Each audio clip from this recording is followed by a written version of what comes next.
তো আজকের ভিডিওতে আমরা কেন্দ্রীয় সরকারের সম্পূর্ণ নতুন একটি প্রকল্পের সম্বন্ধে জানবো এবং তার ফর্ম ফিল আপ পদ্ধতি আপনাদের দেখাবো। তো গত কয়েকদিন আগে কিন্তু কেন্দ্রীয় অর্থমন্ত্রী নির্মলা সীতারমণ বাজেট অধিবেশনে নতুন একটি প্রকল্পের ঘোষণা করেছিলেন, যার নাম হলো মহিলা সম্মান সেভিংস সার্টিফিকেট। অর্থাৎ এই যে প্রকল্প তার নাম হলো মহিলা সম্মান সেভিংস সার্টিফিকেট, যা কিন্তু ইতিমধ্যেই শুরু হয়ে গেছে, যা মূলত মহিলাদের জন্য। অর্থাৎ এই প্রকল্পে কিন্তু মহিলারা আবেদন করতে পারবেন এবং পোস্ট অফিসের মাধ্যমে কিন্তু আপনাদের আবেদন করতে হবে।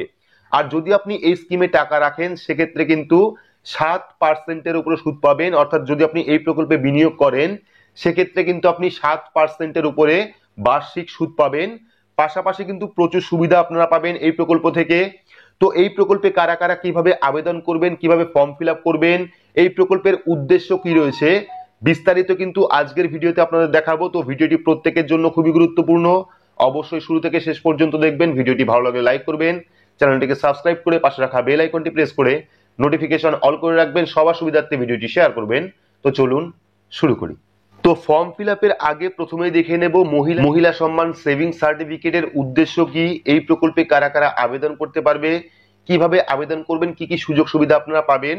তারপরে আমরা দেখে নেব যে এই প্রকল্পের জন্য ফর্ম ফিল আপ আপনারা কিভাবে করবেন। তো এখানে দেখতে পাচ্ছেন মহিলাদের জন্য শুরু হলো পোস্ট অফিসের এই বিশেষ প্রকল্প। কিভাবে বিনিয়োগ করবেন, অর্থাৎ কিভাবে এই প্রকল্পের জন্য আবেদন করবেন। তো এখানে দেখতে পাচ্ছেন কারা মহিলা সম্মান সেভিংস অ্যাকাউন্ট খুলতে পারবেন। অর্থাৎ এই যে প্রকল্প, এই প্রকল্প কাদের জন্য, দেখতে পাচ্ছেন কোনো মহিলা নিজের জন্য, যে কোনো মহিলা নিজের জন্য এই অ্যাকাউন্ট খুলতে পারেন। পাশাপাশি অপ্রাপ্ত বয়স্ক কন্যার জন্যও তার অভিভাবক এই অ্যাকাউন্ট খুলতে পারবেন। অর্থাৎ যে কোনো মহিলাই কিন্তু এই অ্যাকাউন্ট খুলতে পারবেন। পাশাপাশি যারা 18 বছরের কম বয়সী আছেন, অপ্রাপ্ত বয়স্ক কন্যা আছেন, তারাও কিন্তু অভিভাবকের মাধ্যমে অর্থাৎ বাবা বা মার মাধ্যমে কিন্তু এই অ্যাকাউন্ট খুলতে পারবেন।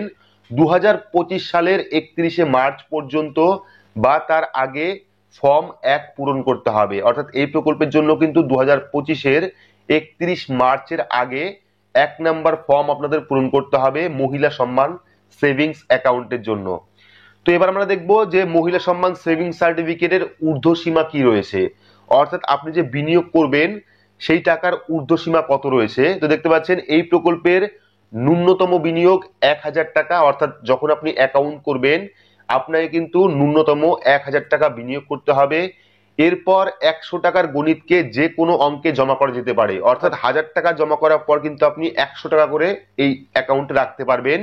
তবে সেই অ্যাকাউন্ট পরবর্তীতে কোনো জমা করার অনুমতি দেওয়া হবে না। তবে সেই অ্যাকাউন্টে পরবর্তীতে কোনো জমা করার অনুমতি দেওয়া হবে না। এই প্রকল্পের অধীনে বিনিয়োগের সর্বোচ্চ সীমা হলো 2 লক্ষ টাকা।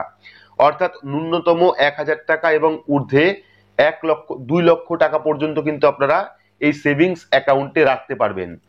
তো এবার আমরা দেখে নেব এই যে সেভিংস অ্যাকাউন্ট রয়েছে, এই সেভিংস অ্যাকাউন্টে সুদের হার কত রয়েছে। তো দেখতে পাচ্ছেন এই প্রকল্পের অধীনে গ্রাহকরা বার্ষিক হিসাবে অর্থাৎ বছরে 7.5% কিন্তু সুদ পাবেন। তো এই প্রকল্পে যারা আবেদন করবেন মহিলারা, তারা কিন্তু বার্ষিক অর্থাৎ বছরে 7.5% সুদ পাবেন। এই সুদ প্রতি ত্রৈমাসিকে চক্রবৃদ্ধি হারে অ্যাকাউন্টে জমা হবে। অর্থাৎ এই যে সুদটা পাচ্ছেন এটা কিন্তু 3 মাসে চক্রবৃদ্ধি হারে আপনার অ্যাকাউন্টে জমা হবে। মেয়াদ পূর্ণ হওয়ার পর পেমেন্ট। তো এখানে পরবর্তী রয়েছে মেয়াদ পূর্ণ হওয়ার পর পেমেন্ট। এখানে কি রয়েছে, ডিপোজিটের তারিখে 2 বছর পরে এই আমানতের মেয়াদ পূর্ণ হবে। অর্থাৎ আপনি যে অ্যাকাউন্ট করবেন এই অ্যাকাউন্টে কিন্তু আপনার 2 বছর সময় লাগবে। অর্থাৎ 2 বছরের জন্য আপনি আবেদন করতে পারবেন। সেই সময় ফর্ম 2 এর মাধ্যমে আবেদন জমা দিয়ে ব্যালেন্স পেতে পারেন। অর্থাৎ প্রথমে আপনাকে ডিপোজিট করতে হবে, 2 বছর আপনার মেয়াদ থাকবে সেই স্কিমের। সেই সময়ে অর্থাৎ 2 বছরের সময় কিন্তু আপনাকে ফর্ম 2 এর মাধ্যমে আবেদন জমা দিয়ে ব্যালেন্স তুলতে হবে। তো ব্যালেন্স ফেরতের সময় যদি তা ভগ্নাংশ হয় সেক্ষেত্রে কিন্তু টাকার হিসাব রূপান্তরিত হবে। 50 পয়সা বা তার বেশি অঙ্ককে 1 টাকা হিসাবে গণ্য করা হবে। অর্থাৎ যদি আপনার খুচরো টাকা থাকে 50 পয়সার উপরে সেক্ষেত্রে কিন্তু আপনাকে 1 টাকা ব্যালেন্স সেই হিসাবে দেওয়া হবে। তো এবার আমরা দেখে নেব টাকা তোলার সুবিধা কি রয়েছে। অর্থাৎ এই যে স্কিমে টাকা রাখবেন সেই টাকা আপনি তুলবেন কি করে। তো এই অ্যাকাউন্ট খোলার তারিখ থেকে প্রথম বছর পর মেয়াদ উত্তীর্ণের আগে আপনি টাকা তুলতে পারবেন। ঠিক আছে, এই অ্যাকাউন্ট খোলার 1 বছর পরে কিন্তু আপনি টাকা তুলতে পারবেন। জানা গিয়েছে ফর্ম 3 এর মাধ্যমে আবেদন জমা দিয়ে ব্যালেন্সের সর্বোচ্চ 40% তোলা যাবে। অর্থাৎ 1 বছর পরে কিন্তু আপনি ফর্ম নাম্বার 3 জমা করে আপনার যে 40% ব্যালেন্স সেই টাকাটা কিন্তু তুলতে পারবেন। তো এবার আমরা দেখে নেব মেয়াদ উত্তীর্ণ হওয়ার আগে টাকা তোলা যাবে কিনা। অর্থাৎ এই যে স্কিমে আপনি আবেদন করলেন, এই স্কিমে আপনি মেয়াদ উত্তীর্ণ হওয়ার আগে টাকা তুলতে পারবেন কিনা। তো এখানে দেখতে পাচ্ছেন অ্যাকাউন্ট হোল্ডারের মৃত্যু হলে টাকা তুলে নেওয়া যায়, অর্থাৎ নমিনি কিন্তু টাকা তুলে নিতে পারবেন। যিনি আবেদন করেছেন বা যিনি এই স্কিমের জন্য আবেদন করেছিলেন, তার যদি কোনো কারণে মৃত্যু হয় সেক্ষেত্রে কিন্তু সেই টাকা তুলতে পারবে পরিবারের লোকজন। পাশাপাশি রয়েছে যদি পোস্ট অফিস অথবা ব্যাংক কর্তৃপক্ষ মনে করে অ্যাকাউন্ট হোল্ডারের চিকিৎসার জন্য অর্থ প্রয়োজন অথবা অভিভাবকের মৃত্যুর জেরে তিনি আর্থিক কষ্টের মধ্যে রয়েছেন, সেক্ষেত্রে কিন্তু সকল নথি জমা দেওয়ার পর অ্যাকাউন্ট সময়ের আগে কিন্তু বন্ধের অনুমতি দেওয়া হতে পারে। আশা করছি বুঝতেই পেরেছেন যে এই প্রকল্পের সুবিধা কি কি রয়েছে, আপনাকে কত টাকা জমা করতে হবে, কোন কোন ফর্মের মাধ্যমে আবেদন করতে হবে, ডিটেলস দেখালাম। এবার আমরা দেখে নেব যে এই যে প্রকল্প অর্থাৎ মহিলা সম্মান সেভিংস অ্যাকাউন্ট, এই প্রকল্পের জন্য আপনারা আবেদন কিভাবে করবেন। তো আবেদন করার জন্য কিন্তু এই যে ফর্মটা দেখতে পাচ্ছেন, এখানে অনেক বড় একটা ফর্ম রয়েছে, 1 2 3 4, এই 4টে ফর্ম কিন্তু আপনাদের প্রথমে যখন আপনারা আবেদন করবেন তখন 1 নাম্বার ফর্ম জমা করতে হবে। সেকেন্ড টাইমে অর্থাৎ 1 বছর পরে আপনাকে 2য় নাম্বার ফর্ম জমা করতে হবে এবং টাকা তোলার জন্য কিন্তু আপনাকে 3য় নাম্বার ফর্ম জমা করতে হবে। তো ফর্মটা আপনারা নাও ফিল আপ করতে পারেন, যে স্থানীয় পোস্ট অফিস রয়েছে সেই পোস্ট অফিসের মাধ্যমে কিন্তু আপনারা এই ফর্মটি ফিল আপ করে নিতে পারবেন। অর্থাৎ পোস্ট অফিসের যে লোক থাকে তারাই কিন্তু এই ফর্মটা ফিল আপ করে দিতে পারে, আপনার ফিল আপ না করলেও চলবে, শুধুমাত্র আপনার কিন্তু সিগনেচার করতে হবে ফর্মের মধ্যে, সেই সিগনেচার আপনারা করে নেবেন। তো চাইলে এই যে ফর্মের লিংক, সেই লিংক আমি ভিডিও ডেসক্রিপশন বক্সে দিয়ে দেবো, সেখান থেকে ডাউনলোড করতে পারেন।